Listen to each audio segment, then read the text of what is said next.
जय गुरुदेव।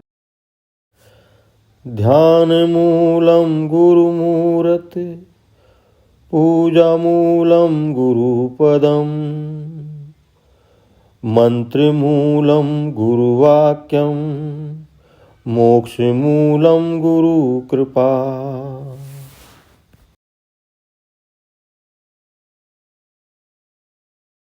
सुनो सुनो वचन नर नारी, गुरु भजन करो सुखकारी।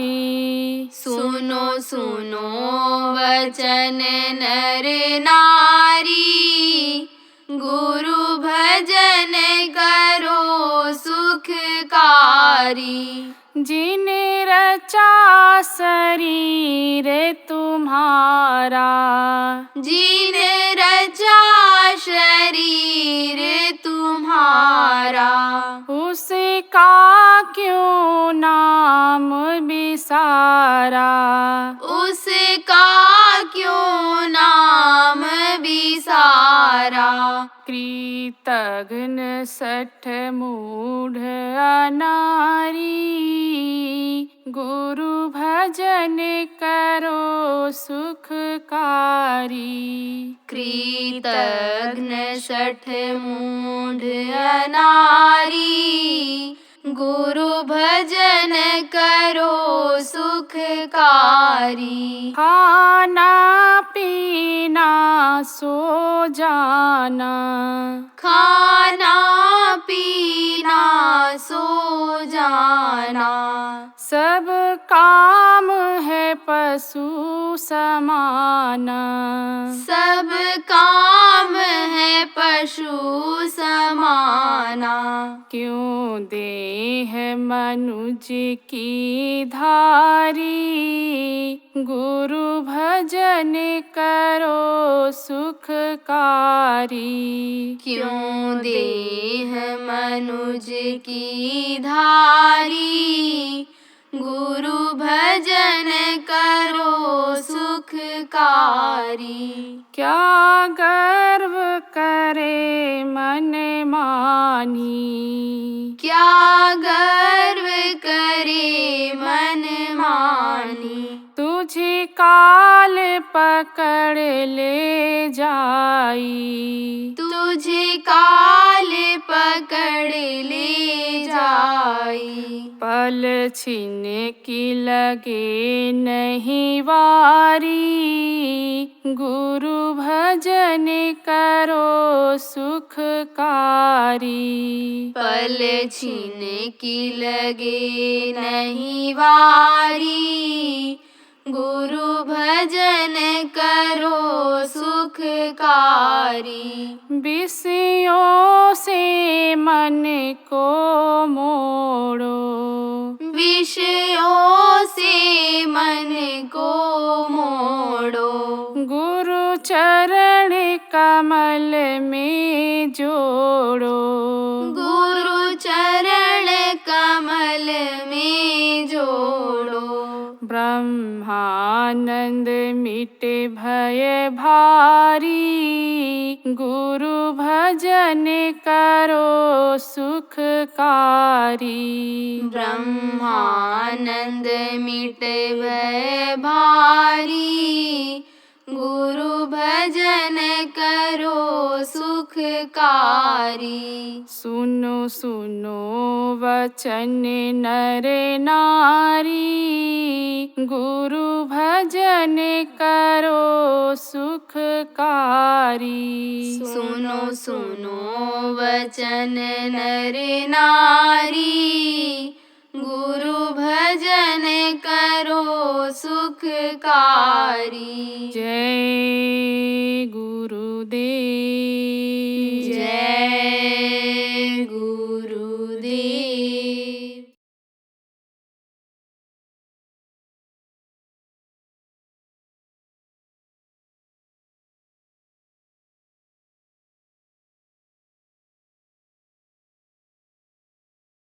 जानवरों की बुद्धि नहीं होती, इसीलिए वे हिंसा हत्या करते हैं। जानवरों के बुद्धि क्यों नहीं होती है? क्योंकि आपकी जो जीवात्मा है वो यहाँ इन्हीं दोनों आंखों के बीच में बैठी है, और उनके कहाँ है? यहाँ हृदय में है। तो हृदय से ऊपर के हिस्से को वो चलाते हैं। इसीलिए देखो, जानवर ऐसे खड़े होकर के और ऐसे पीछे नहीं देख सकते, गर्दन ऐसे जैसे आपकी पूरी घूम जाती है, ऐसे इस तरह उनकी नहीं घूमती है। ज्ञान नहीं है, इनको सिखाया जाता है। देखो, खेत की जुताई आप करते हो तो जो बछड़े होते हैं उनको सिखाते हो, आप घोड़े को सिखाते हो, कुत्ते को सिखाते हो, तब आने समझो उसके समझ में आता है। तो वो चीज उनकी आदत में जो आ जाती है वो करते हैं, बुद्धि लगा के नहीं कर सकते हैं। तो अब आप समझो, इसीलिए मांस आने समझो उनको हजम हो जाता है और उसी का उनके खून बन जाता है। एक छोटा सा बच्चा है, उसको आप कुछ मत दो खाने को, दूध घी रोटी मत दो, मांस खिलाओ, तो उसकी बुद्धि जानवरों जैसी ही रहेगी, उसी तरह की रहेगी, उसी तरह से वो व्यवहार करेगा। अनाज मत दो, दूध घी कुछ मत दो, केवल मांस खिलाओ। तो आप ये समझो प्रेमियों, मांसाहार बुरी चीज है, इसको छोड़ो आप लोग। और ये भी बच्चियों बता दूं, जानवरों के हिंसा हत्या से पाप लगता है, और पाप समुद्र में भी नहीं समाता है। पाप से कोई भी बच नहीं पाता है। इसीलिए पाप और पुण्य जब से दो बना, तब से बराबर जितने भी महात्मा आए, जितने भी संत आए, सब लोग यही कहते हैं कि पाप से बचो। तो जीव हत्या बहुत बड़ा पाप है। अब मांस ये जो काट करके बेचते हैं बाजार में, वो मांस जीव को काट करके ही बेचते हैं। अब आप कहोगे भाई मैं खरीद करके लाता हूँ, पैसा दे करके लाता हूँ, कोई हराम का नहीं लाता हूँ, मेहनत की कमाई से मैं खरीद करके खाता हूँ, लेकिन आपकी वजह से तो हिंसा होती है, आपकी वजह से तो जानवर काटे जाते हैं। आप अगर बंद कर दो, आप लोगों को सिखा दो, समझा दो, बता दो, पढ़ा दो कि भाई हत्या है, पाप लगता है, तो बंद कर देंगे लोग मांस खाना, और बंद कर देंगे तो जानवर का कटना बंद हो जाएगा। यह भी आपको बता दूं बच्चियों, जो मांस को काट करके लाते हैं, जानवरों को मार कर मांस निकालते हैं, जो लाते हैं और जो पकाते हैं और जो खाते हैं, परोसते हैं, खिलाते हैं, सबको बराबर पाप लगता है। इसलिए पाप से बचना चाहिए। आप तो समझ नहीं पाते हो कि हमारा ये जो कर्म है पापों का, ये है, यानी दिखाई नहीं पड़ रहा है। देखो वो तो यही काम करते हैं, इतना हत्या करते हैं, यही करते हैं, उनके पास धन है, गाड़ी घोड़ा है, मकान है, पूर्व जन्मों का उनका फल है। अच्छे जन्म किए थे, उसमें जन्म ले लिए, जैसे ही वो पहले जन्म का कर्म खत्म होगा, तुरंत सजा मिल जाएगी। देखो ये भी आपको बता दूं, जो देश का नियम होता है उसमें कुछ परिवर्तन हो सकता है, बदलाव हो सकता है, नरमी गर्मी हो सकती है, लेकिन उसके नियम में कोई नरमी गर्मी नहीं होती है। जब शरीर छोड़ करके अन्य जीवात्मा जाती है, आखिरी वक्त पर जो पाप ही करते रहते हैं, शरीर से, अंगों से बुरा कर्म ही करते रहते हैं, अच्छा कर्म नहीं करते हैं, अपने शरीर के लिए ही, इसी शरीर के लिए ही कमाते रहते, खाने पीने मौज मस्ती में ही पूरी जिंदगी बिताते हैं, उनको भी शरीर छोड़ना पड़ता है। शरीर सबको छोड़ना पड़ता है, चाहे जो। देखो राजा महाराजा आए, शेख साहूकार आए, पंडित मुल्ला पुजारी आए, सब छोड़ करके चले गए। इस धरती का विधान ही यही है कि जो पैदा होता है वो मरता है, जो पेड़ फलता है वो झड़ता है, जो आग जलती है वो बुझती है। इस धरती का विधान ही यही है। मौत ही को तो लोग भूल रहे हैं। दो ही चीज सत्य है, बाकी यहाँ सब झूठा है, ये सब सपनवत है। जैसे सपना देखते हो, रात को देखते हो सपना, और सुबह फिर जहाँ रहते हो वही दिखाई पड़ता है, वही आपको। रात को तो महल में सोए बड़े आदमी बन गए, हुकूमत करने लग गए, और जब आँख खुली तो वही झोपड़ी, वही घर, वही चारपाई, वही बिस्तर। तो वो क्या था? सपना था। ऐसे ये दुनिया सपना है। ये कान उमा कहूँ मैं अनुभव अपना, सत हरि भजन जगत सब सपना। शंकर जी ने पार्वती को उपदेश देते समय ये कहा था। तो शरीर सबको छोड़ना पड़ता है। अब कोई गए चढ़ पालकी, कोई बंधे जंजीर। जो पालकी पर चढ़ करके जाने का काम नहीं करते हैं, अपना कोई स्थान वहां नहीं बनाते हैं, जहाँ जाना है ये दुनिया छोड़ करके, और इसी घर को सजाते संवारते रहते हैं, इसी घर को अपना समझते हैं, और इसी घर के लिए शरीर से झूठ बोलकर, बेईमानी करके, चोरी चकारी करके लाते हैं। उनको आखिरी वक्त पर बड़ी तकलीफ होती है, बड़ी तकलीफ होती है। क्यों? क्योंकि वो आते हैं यमराज के दूत, वो बड़े भयंकर होते हैं। देखते ही देखो रोने चिल्लाने लगता है मरने वाला आदमी, आंख की रोशनी खत्म होने लगती है, कान बहरे हो जाते हैं, बोल नहीं पाता है, खून पानी हो जाता है, चिल्लाता है, रोता है, तड़पता है, बोली तो समझ में किसी के नहीं आती है, कोई कुछ कहता भी है सुन नहीं पाता है। तो वो भयंकर बहुत होते हैं, हड्डी हड्डी चटकती है, और समय नहीं देते। यहाँ तो आपका किसी मामले में, किसी गलती में वारंट कट जाए, आई समझ लो कि चलो तुमको जेल जाना पड़ेगा, हाथ जोड़कर पैर पकड़ करके कुछ सेटिंग करके आप उसको रोक सकते हो, लेकिन उस परवाने को कोई रोक नहीं सकता है। हुक्म हो गया तो खाली करना ही पड़ेगा। कितना भी भगेगी ये जीवात्मा, किधर भी जाएगी शरीर के अंदर, लेकिन उनसे छिपी नहीं रह पाएगी। मार मार करके, कूट कूट करके, झुलसा झुलसा करके खाली करा देते। तो पिशाच का शरीर जो होता है वो मनुष्य शरीर ही जैसा होता है, उसमें डाल देते हैं। और ये शरीर जिसको आप सजाते हो, संवारते हो, मेकअप करते हो, पार्लर में जाते हो, दाढ़ी दोनों टाइम बनाते हो, कपड़ा दोनों टाइम बदलते हो, इसको सुंदर सुशील रखने के लिए ऊंची कुर्सी पर बैठते हो कि हमको लोग सम्मान देंगे, प्रणाम करेंगे, सलाम करेंगे। इसी शरीर को जिसको बच्चे दोनों समय आनी सेवा करके बढ़िया सुंदर सुडौल बनाए कर रखते हैं, इसी शरीर को लोग मिट्टी कहने लगते हैं। कहते हैं ना, पड़ोसी आते हैं, भाई अरे अब रोने धोने से क्या होगा, अरे कोई मरने के बाद लौटा, क्यों मत्था पटक रहे हो। कोई कहता भाई तबीयत खराब हो जाएगी, घबराओ नहीं, अब वो आने वाले नहीं है, अब उनको भूल जाओ।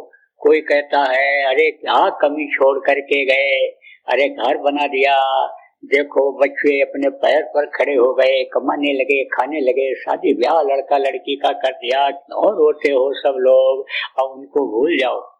कोई आता है कहता भाई जल्दी करो नहीं तो मिट्टी खराब हो जाएगी। इस हीरा जैसे काया को लोग मिट्टी कहने लगते हैं और ले जा करके मिट्टी में मिला देते हैं।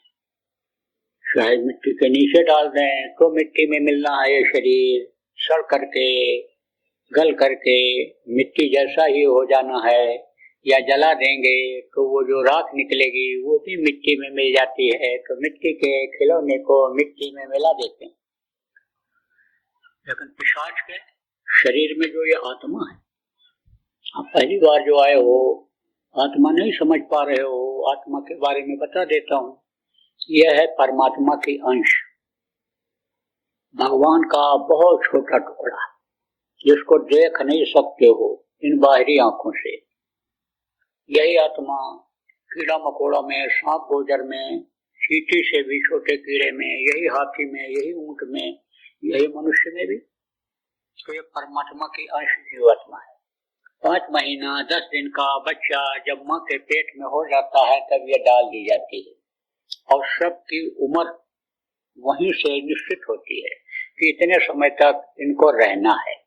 अब ये जरूर है कि उम्र को कुछ लोग बढ़ा भी लेते हैं, जो साधना करते हैं, सूरज को अपने चढ़ाते हैं, शरीर से जीवात्मा निकल जाती है तो श्वास बचे रहते हैं। श्वास ही से ये शरीर चलता है, जिसको प्राण भी कहते हैं। प्राण क्या है? यही हवा है।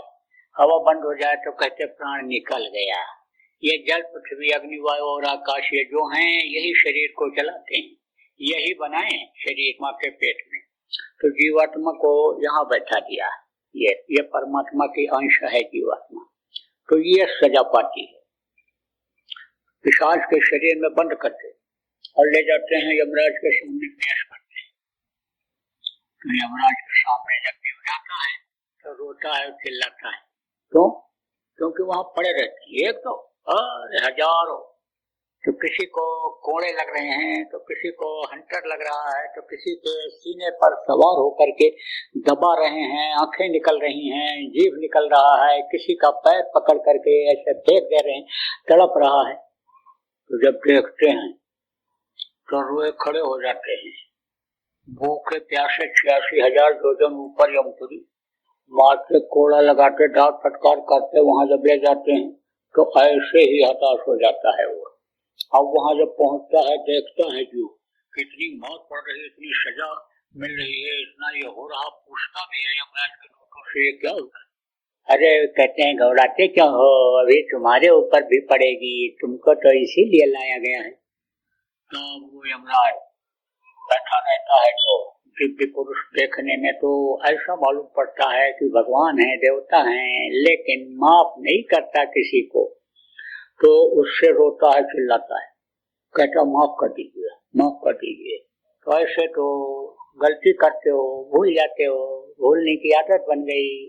तो वो भी भूला हुआ रहता है।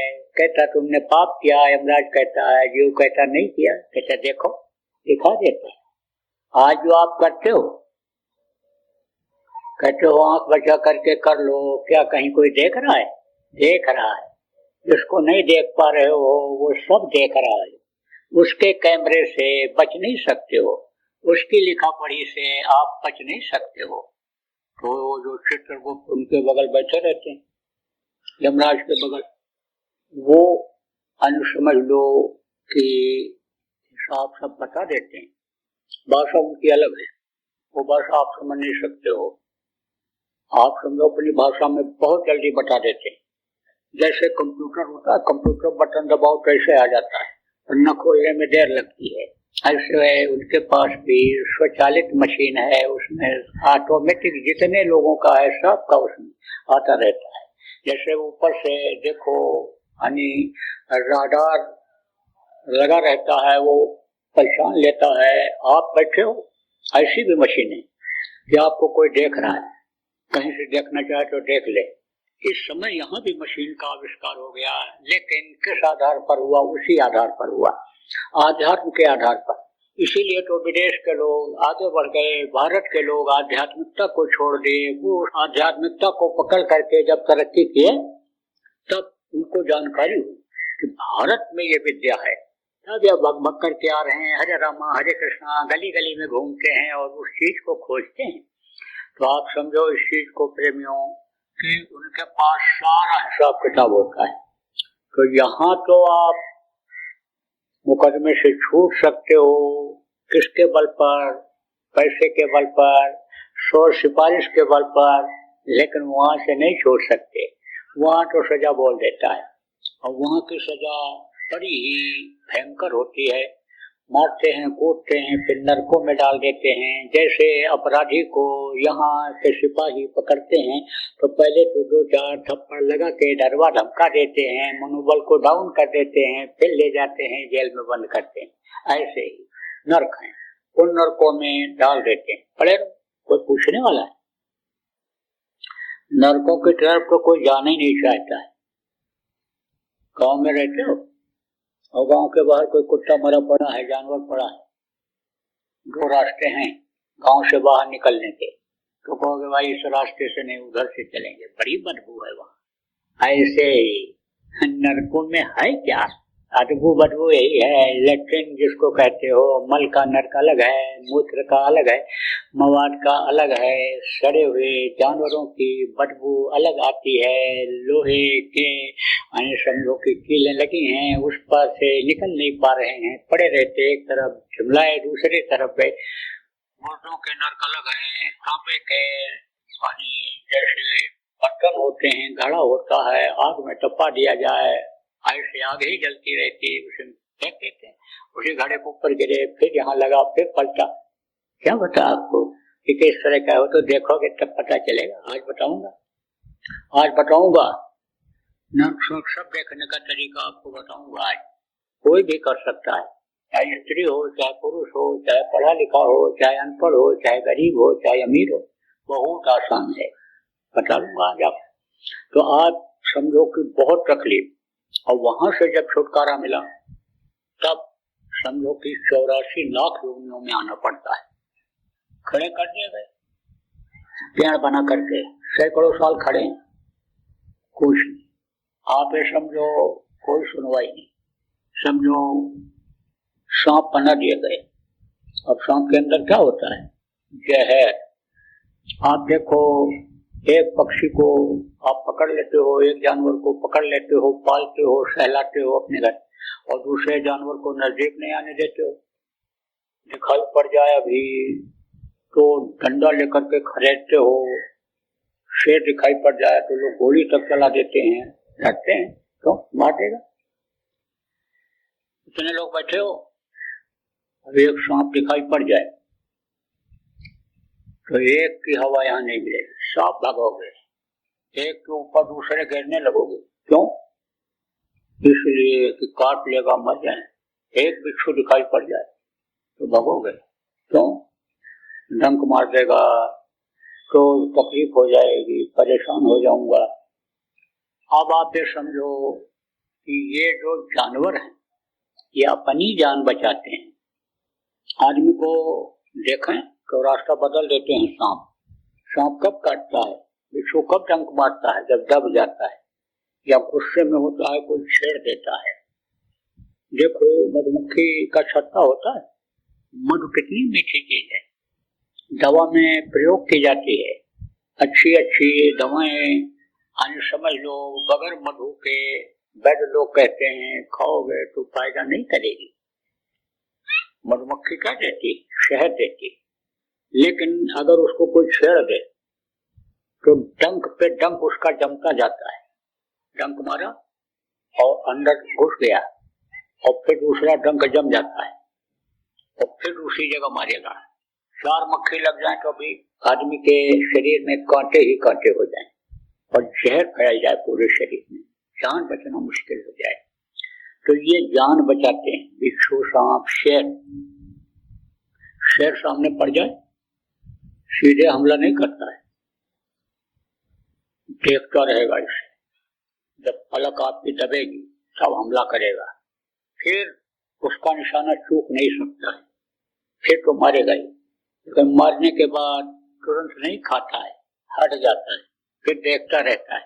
गिर गया तो उठ तो नहीं रहा है, देर तक देखेगा, कहेगा छटता रहा है, तड़प रहा है, उठ नहीं पा रहा है, सब धीरे धीरे जाता है, फिर गला पकड़ के और खींच के ले जाता है दूसरी जगह, फिर पटक देता है, फिर भी नहीं खाता है, बैठा रहता है, देखता रहता है कि कुछ है तो नहीं इसमें।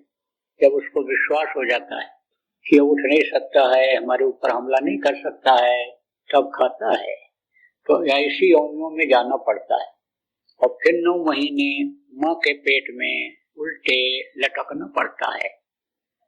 उसके बाद तब यह मनुष्य शरीर मिलता है। प्रेमियों, यह मनुष्य शरीर जो आपको मिला, ये जरूरी नहीं है कि छूटने के बाद फिर से दोबारा मिल जाए। बहुत दिनों में भटकने के बाद, कोट जन्म जब भटका खाया, तब यह अंदर दुर्लभ पाया, तब यह मनुष्य शरीर मिलेगा। और मनुष्य शरीर अगर नहीं मिलेगा तो ये जो शरीर को चलाने वाली शक्ति जीवात्मा है, यह अपने मालिक के पास अपने घर पहुंच नहीं पाए। लौट 84 आया, इसी 84 में आना पड़ेगा। एक बार मौका आपको मिला है और आपने मांगा भी था माँ के पेट में मौका, या प्रभु बाहर निकालो, समर्थ गुरु की तलाश करेंगे, रास्ता सीधा सरल लेकर के और अपने आत्मा का कल्याण कर लेंगे। अब हम इस माँ के पेट रूपी नरक में नहीं आएंगे। माँ के पेट में क्या रहता है? खुशबू सुगंधी थोड़ा रहती है, बदबू रहती है, कच्चे पेशाब की बदबू रहती है और उल्टे टंगे रहते हैं, और माँ के पेट की आग बराबर तपाती रहती, गर्म करती रहती है। और पिछले जन्म में कहाँ थे वो भी दिखाई पड़ता है कि देखो माँ पड़ रही है, नरक में पड़े हैं, देखो ये चूहा बन गए, बिल्ली नोच नोच के खा रही है, देखो हम मेढक बन गए, सांप ने पकड़ लिया, ऐसे ये सब दिखाई पड़ता है। तब प्रार्थना किया था, उस चीज को भूल गए। कब? जब यहाँ बाहर आए इस काल माया के देश में, तो माया का पर्दा पड़ गया और वही माया पूरी जिंदगी परेशान किए हुए। माया किसको कहते हैं? रुपया पैसा को माया कहते हैं और औरतों को माया कहते हैं। दोनों को दोनों भूत सवार है। रुपया पैसा तो ऐसी चीज हो गई कि आदमी भगवान को भी भूल गया, और उसको भूल गया जो पैदा होने के पहले माँ के स्तन में दूध भर देता है, देता वो है, परवरिश वो करता है, खिलाता वो है, लेकिन उसको तो भूल ही गया। आदमी तो कहता पैसा नहीं होगा तो कैसे काम चलेगा, चाहे औरत हो चाहे आदमी हो। इस तरह से पैसे की आप देखो, काल का जोर औरतों के ऊपर और माया का जोर पुरुषों के ऊपर। देखो अगर सजग न रहे आदमी तो बड़ा मुश्किल है इस समय पर कलयुग में। जय गुरुदेव। निज धाम वासी परम पूज्य परम संत बाबा जय गुरुदेव जी महाराज के आध्यात्मिक उत्तराधिकारी एवं जीते जी ईश्वर देवी देवताओं के दर्शन कराने का मार्ग नाम दान देने के साथ जय गुरुदेव नाम से जन जन की दुख तकलीफ बीमारी और कष्टों को दूर करने का उपाय बताने वाले उज्जैन के संत वक्त गुरु बाबा उमाकांत जी महाराज मानव के आध्यात्मिक विकास के साथ साथ अपनी बाबा जय गुरुदेव धर्म विकास संस्था के माध्यम से सामाजिक परमार्थी एवं लोक हित कार्यों में भी लगे हुए हैं। इसी कड़ी में उज्जैन शहर के पिंगलेश्वर स्थित आश्रम में परम पूज्य महाराज जी की प्रेरणा से बाबा जय गुरुदेव रोगांतक संस्थान अस्पताल का संचालन विगत लगभग 5 वर्षों से किया जा रहा है, जिसमें आने वाले रोगियों को एलोपैथिक, होम्योपैथिक, आयुर्वेदिक आदि विभिन्न पद्धतियों द्वारा गुरु दया से यथासंभव प्रभावी उपचार प्रदान किया जाता है। विशेष बात यह है कि विभिन्न प्रकार की चिकित्सा, दवा, थेरेपी आदि से परिपूर्ण इस अस्पताल में कोई फीस काउंटर नहीं है। यहाँ मरीजों के लिए दवाओं समेत समस्त उपचार पूर्णतः निःशुल्क है। यहाँ आने वाले मरीज अपने इलाज में गुरु महाराज की दया का भी अनुभव करते हैं। परम पूज्य महाराज जी के आदेश से उज्जैन के अलावा उत्तर प्रदेश में लखनऊ, राजस्थान में जयपुर व जोधपुर और हरियाणा के बावल रेवाड़ी में भी यह निःशुल्क चिकित्सालय संचालित किए जा रहे हैं। इनमें अनुभवी डॉक्टर अपनी सेवाएं निःशुल्क दे रहे हैं। सेवा के इसी उद्देश्य के साथ कदम बढ़ाते हुए बाबा जय गुरुदेव धर्म विकास संस्था द्वारा विभिन्न प्रांतों में पूर्णतया निःशुल्क एम्बुलेंस सेवा का संचालन भी किया जा रहा है। ये न केवल आपातकाल स्थितियों में मरीजों को अस्पताल पहुंचा रही है, बल्कि इनके माध्यम से संगत के चिकित्सक सेवादार दूरस्थ एवं ग्रामीण क्षेत्रों जहां चिकित्सा सुविधाओं की कमी है, वहां कैंप लगाकर लोगों की चिकित्सीय जांच, परामर्श एवं दवा वितरण की पूर्णतया निःशुल्क सेवा प्रदान कर रहे हैं। कोरोना महामारी के काल में भी पूज्य महाराज जी द्वारा इन समस्त सेवाओं के साथ साथ ऑक्सीजन प्लांट भी जन सेवा में मध्य प्रदेश सरकार को समर्पित किया गया है। यही कारण है कि परमार्थ और आध्यात्म के लक्ष्य के साथ जन स्वास्थ्य सेवा कर रही इस संस्था में देश विदेश के लोगों का आगमन हो रहा है, जो यहाँ आकर पूज्य महाराज जी की दया एवं लाभ का अनुभव कर रहे हैं। जय गुरुदेव।